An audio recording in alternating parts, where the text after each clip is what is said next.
I'm going to turn this 2009 Forester with a locked up engine into a couple $1,000s profit all in one video. Here's the donor engine. I pulled it out of a 2008 Subaru Outback that was wrecked. I bought the car for $800 and already sold enough parts off of it to where this engine was free. I spent $192 on all the gaskets and the timing belt. I already have pretty much new timing components that came off of another engine. I paid $1,500 for the car. It's missing a fender, the side skirt, and the interior needs to be put back together. It's 9:30 a.m. Let's start removing this engine. 20-minute engine pull. Not too bad. Helps a lot. This engine was definitely just out, and it's a manual tranny. But look at that. Okay, now let's get everything swapped over that needs to be swapped over. Also, always make sure you shake out your intake if you have a blown up engine. This stuff all just came out. That's pieces of a piston. There's the piston lock ring right there.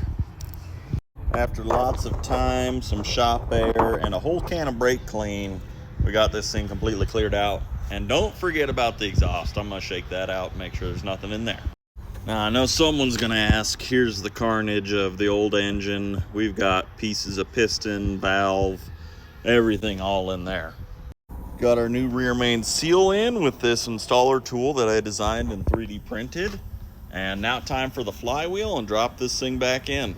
Took a little longer to dress it. We're now at like almost 2 hours and we're going back in. I think it'll be running total 3.5 hours. All right, I just spent another hour going over everything on the car. We need some suspension components and some wheel bearings. So I went ahead and put in another $700 order. So we're about $2,500 into the car so far. All right, we are right at 3.5 hours on this car so far. There's a pretty bad exhaust leak that I need to address, but I'm gonna pull it forward after I get the coolant burped and put the interior back together. So it's been a couple days. I've got the interior all put back together. I have the new fender on and painted. Paint match isn't super great, but it'll work. And all the parts showed up. We got new rear struts, front and rear pads and rotors, new rear wheel bearings, and a couple control arms in the rear that also need to be replaced. So I'm gonna get these wheels and tires off, get all those components replaced, and get this thing back on the ground. So I've got all the steering and suspension components on the car replaced. We've got new front and rear brake pads and rotors. Now I'm gonna put the wheels and tires on this thing, do a rough tape measure alignment, and then drop it off at the alignment shop. I just got the title back from the state and just got the car back from the alignment shop, so I got it listed for sale. I listed it up for $7,000. I ended up being in the car total of $2,300, and if it sells for my asking price, I'll be right at $4,700 profit. Now, obviously, I'm still gonna have to deduct taxes out of that, but I'd say $4,700 for about 10 to 15 hours of work is a pretty darn good deal.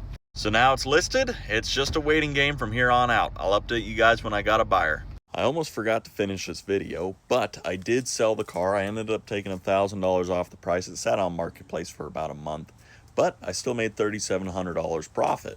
All in all, I was about 10 hours into it, so $370 an hour for pretty easy work, not too bad. And that's how you buy and sell cars to make money.